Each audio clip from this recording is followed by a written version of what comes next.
ওনার স্বামী হলো আবু সালামা। মজার ঘটনা খেয়াল করে শুনেন।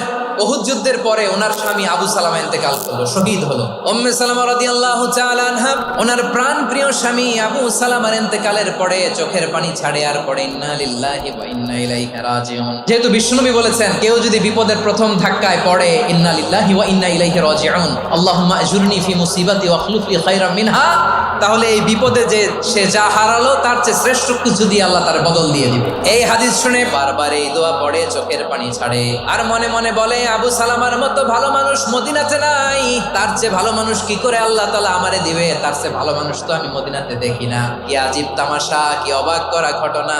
কিছুদিন পরে দেখা গেল স্বয়ং বিশ্ব নবী উম্মে সালামাকে বিয়ের প্রস্তাব পাঠিয়েছে।